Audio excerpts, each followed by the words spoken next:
Hello friends of the trading card communities and trading card gaming. Today again, very welcome to another episode of Aufgerissen und Gespielt.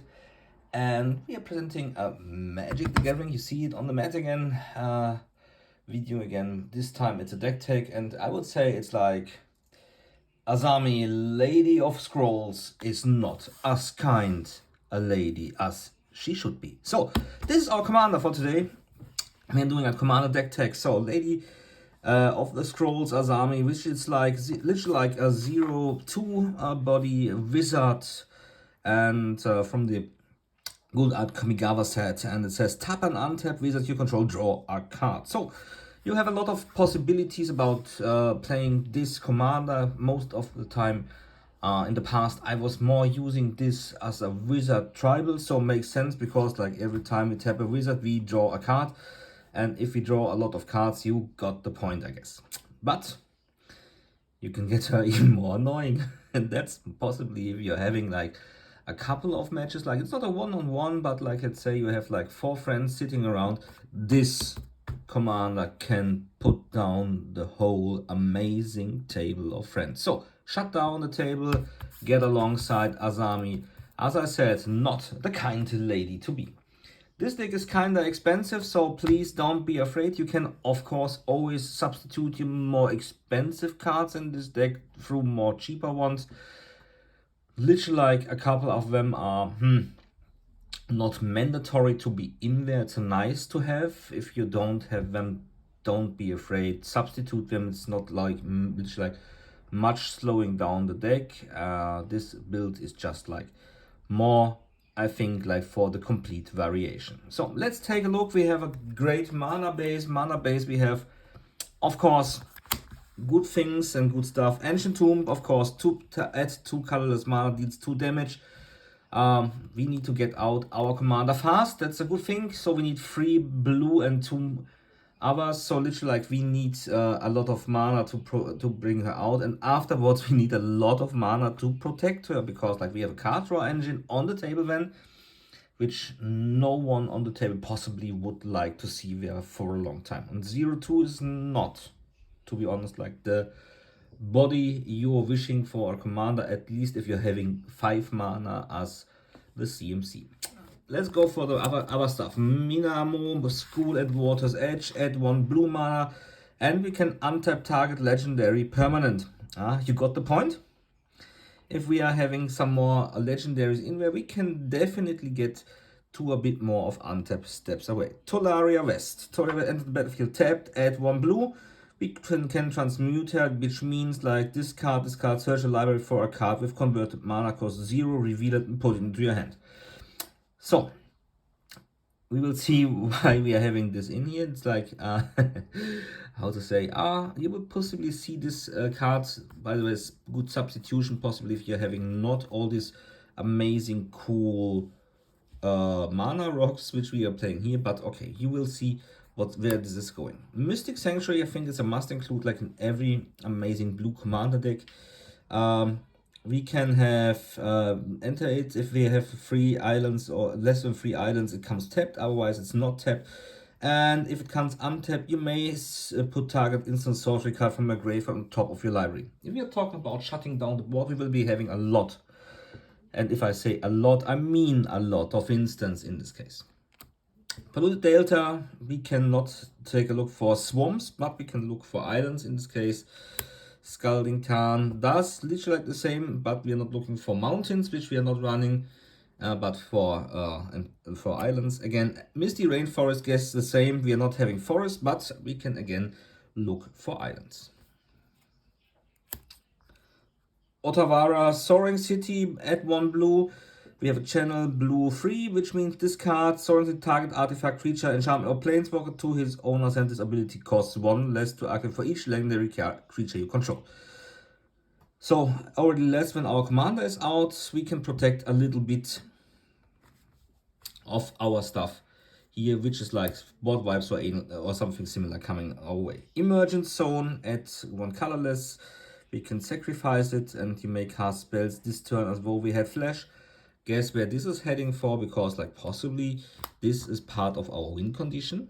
Strange. I can tell you later. Cephalid Coliseum. Add 1 blue, deals damage to us, has a threshold. We can sacrifice. Player draws 3 cards. When discards 3 cards from her hand, his or her hand. It's a card draw engine again.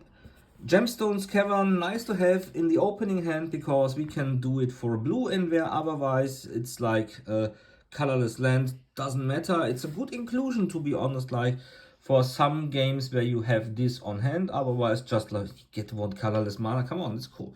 Flood Strand, this last one missing, by the way. Plains Island, of course we are looking for islands. Urza's Saga makes sense too. Enchantment Land, I guess everyone knows this, and now you're already like thinking, mana base, so expensive. Yes, it gets more expensive. We have, of course, a Cavern of Souls. Guess which type we're having? It's of course mage, a wizard, or human. Just take whatever you think is better. I would, for example, like if you're coming for our creature types later, I would possibly more opt in for wizards because like when you have also Merfolk, Kavak and so on, which is of course a good point. And then we have like 1, 2, 3, 4, 5, 6, 7, 8, 9, 10, 11, 12, 13, 14 times island. I hear you scream, yeah, you could put in, of course, I could have put in islands with snow covered. It doesn't matter to me, to be honest, the snow covered, non-snow covered. We need islands because we need to get Azami on. While we are talking about wizards, we have a lot of wizards here in too. Curse Catcher, as Merfolk, you see the part again, if we are like going for humans on the Cavern of Souls, it doesn't make sense. Because we have then the possibility not to have all these amazing wizards in place. So Malifaux and Hermit, we have also this mage coming alongside. We have a Snapcaster mage, it's a human again. We have a Glen Elendra, if it's a fairy coming our way. We have, of course, also a Vidalcan Evermage, a Feto Alchemists in this case. And you get the point. And then, of course, talking about win conditions, we have a Lab Maniac coming this way too. I can't spell this guy. Triskada Cathedral.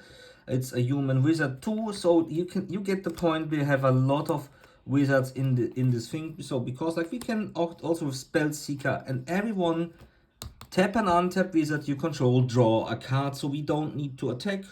We have something to block. And then we are just drawing cards. You see where we are heading for? It's like already like 12 wizards in our tribe here. We can also put a Phantasmal Image as another wizard on the board too. And not, for example, like take a second. Archmage Imatrus, for example. Whenever you cast a copy an instant sorcery, draw a card. Yay! No maximum hand size. And the last wizard we are missing is Thassa's Oracle. There's also like from the Urza block this amazing mage, I think it's called Phantasmal Mage, and he literally like would use this for countering. We could include this as an option. Perhaps makes sense because we have already 2 creatures which are like not part of the wizard tribe. The Patreon wizard is, by the way, from the Urza block. Imposter Merge, nice. He may have entered the battlefield a copy of creature opponent controls. Might be a nice thing if there's some sort of Titan. Or also a Gilded Drake to swap with someone's creature, which be possibly like more in our possession than being on the battlefield against us. If you want, you can swap one of these 2 possibly for this Patron wizard. Because when you, for example, have this Patron wizard counter or add something for it's like adding literally like for counters, like you need to pay 1 more for each wizard you tap. So we have a lot of wizards in here, and then we go ahead and would use this guy then to make everything more expensive on the table. For this you need to have him out, that's the point. So if you're like not finding him so easily, you better go with this build as it is right now and use the card draw engine, because we are having 2 times already like win conditions with the wizards running there with Lab Maniac and Thassa's Oracle. Guess what we are having? We are having tons and tons and tons of instants. We are running blue. So guess what we're having? Counters, because we need to protect our mage. Swan Song.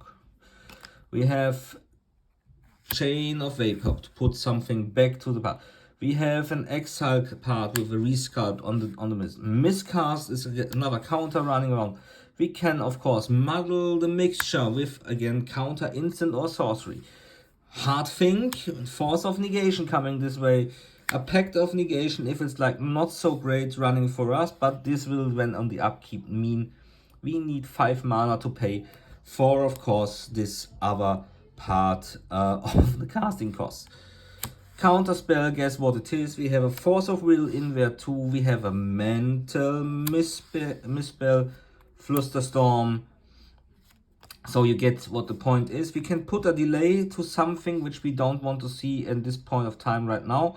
So we can of course have a Fierce Guardianship in there. We have a Dispel. It's a very cheap variation for all these parts. We have a Spell Pierce going this way.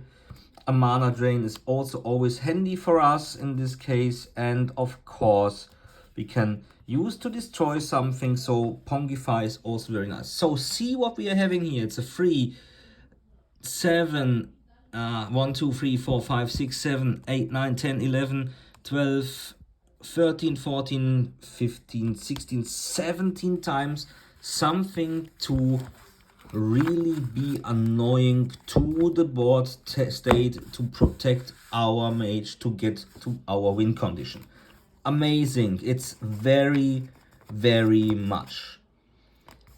If this is not enough, we also need of course to find a lot of things. So literally like a long-term plan is a good thing and good starting point for us, because we need to look for a card in our library, shuffle it and put it on top. It's possibly not the best tutor we can find alongside, because like there's a lot of better ones for if it's like coming, but you can use this still in the end step of your opponent up front, which means you will draw the card. Literally like the same thing, but the more expensive variation of a mystical tutor, though we can look for any card with this, while we can only take a look for instant sorcery cards in this case with this tutor. So whatever you're looking for, possibly like this more for a creature, this possibly more for the other variations of protection or of anything else which might be in our case. Cyclonic Rift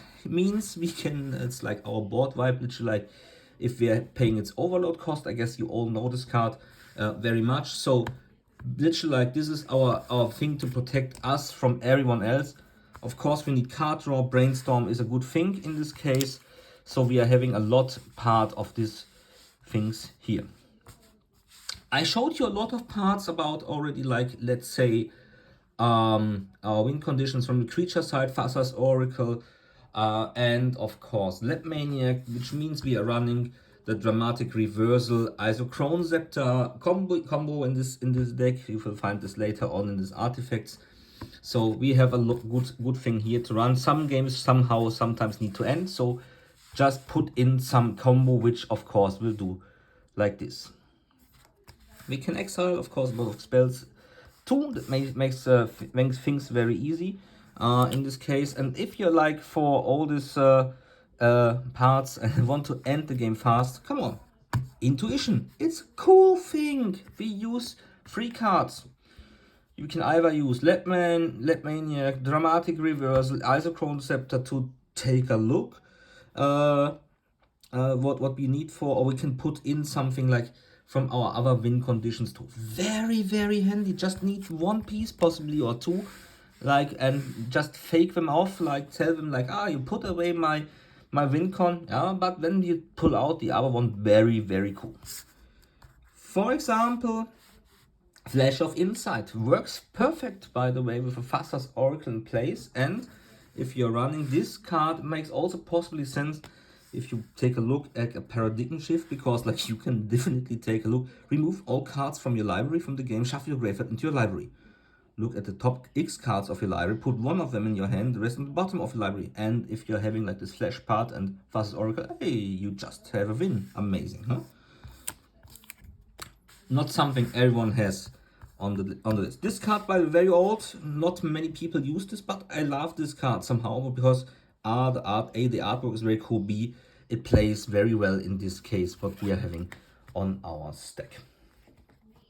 We are already at sorceries, as you might be considering, so we can also put back return 2 target creatures to their owner's hands, and we have wizard cycling. This means we can just show a wizard. We can search our library for a wizard, reveal, put it in our hand, then shuffle, so we can put out a wizard we need. Hey, Father's Oracle is a wizard. Let Maniac, by the way, was I think something else, a wizard too. Fabricate needs to be there. Search the library for an artifact card, reveal it, and put in our hands. As I said, we are looking for our win conditions. Gitaxian Probe, look at target player's hand, draw a card. It's more about the draw thing. Because possibly it doesn't make sense like to have, like when you're having 3 opponents just to be, you will see one hand doesn't make a lot of things for us. Solve the equation, search the library for an instant or sorcery card. We are of course looking for a win condition. Then this reshuffle the rest. It goes directly to our hand. Everyone knows when afterward what we are having. Preordained, scry 2 when draw a card. Also this is nice, which we possibly need. We can ponder, of course, look at the top 3 cards. It's like filtering. Filter through your deck what we need. Same goes for Merchant Scroll. So we are having a lot of things to filter through our deck to find the condition we are in need of. As you could remember, we have a lot of like 3 or 4 by now win conditions which we can go alongside. But for the most important thing, we also have an amazing artwork looking transmute artifact card. Search through your library for 1 artifact and immediately place it into play. This is nearly death if you're coming alongside with, for example, like our main line of this. Just take a look where we have it, Isochrone Scepter line, of course. Isochrone Scepter, as I said, we need this for one of the win cons. We can of course use these other things we having up front. Earlier, if it comes to this paradigm stuff, we just need to prepare. So we are not running out of anything if we are just having, this gets countered. We have 13 wizards. This means like we can draw 13% if everyone is lying with our commander, 14% of our deck each turn if everything is that. And this is just like if we are having everything down there, which means we are already a couple of times in the game of turns. So we are like even for mid and late game prepared to still win because like we're having a heavy card draw engine still on the table. So this is not literally like mandatory to be there. Moon Silver Key, so we are of course searching our library for an artifact card. This artifact I just already showed you. Then we have a bit of mana fixing, Mana Vault, Mox Opal. For our commander, Jeweled Lotus, Lotus Petal, a Felva Stone. So we are having really a lot of things here. Mana Crypt. Oh, we're not seeing this. Mana Crypt, Soul Ring, Chromox. So we are having all these amazing, cool mana fixing pieces in place. I already hear you scream, that's not expensive by now, but sorry about this. We are also running a Mox Diamond. We are also running a Grim Monolith in this deck, and if it really gets expensive, we are going for Lion's Eye Diamond. Come on, this is like, especially this one, like not like the common card you are seeing in play. This possibly is still possible too, but they are all free expensive. You can exchange this. If they are too expensive for you, you can just go ahead with similar stuff. Arcane Signet, for example, would be a good replacement for something, and so on. So it's like not like that we are fixed to these 3, and it's just like a bit for the fastness of the deck. So you are just seeing a deck which I would say is nearly cedh, so more very competitive stuff. But to be honest, like if you're not running this sort of games in your group, leave out these 3 cards. It's exchange them with something similar, but literally like you're not pulling down the play fun of everyone else. Last artifact we are playing is a Sense-Size Dividing Top. Of course, we need to filter, we need to find everything. So we are going for this too. what we got and what we don't got. So I'm not playing, by the way, any planeswalkers in my deck, but we still have a lot of goods, like 4 enchantments and counterbalance. Whenever an opponent plays a spell, you may reveal top card of your library.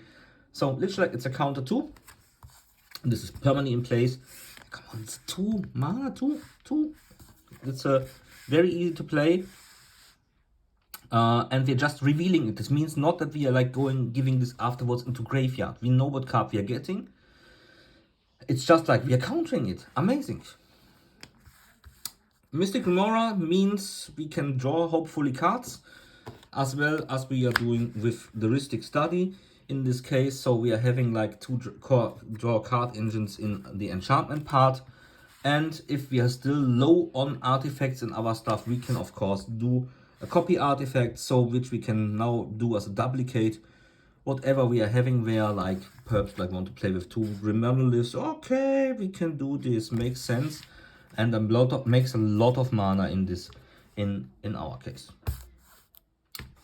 Just give you the feedback, like this lady, in this case, this build is brutal stuff for the table. Possibly like not everyone will like your kind of play.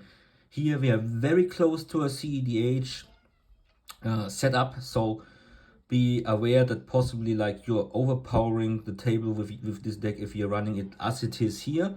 As I said, you can also go for Patreon Wizard and then add more wizards, which will exclude you from, let's say, you don't need them to have all these big mana rocks there with Grim Monolith and so on in your deck too. So it's more like a wizard tribal for the deck here. But to be honest, I like it as it is. It was a really great stunning win table thing we are having here. So I hope you enjoyed our deck tech. I hope if you do enjoy our work here, you can of course and are very welcome to like and subscribe to our YouTube channel.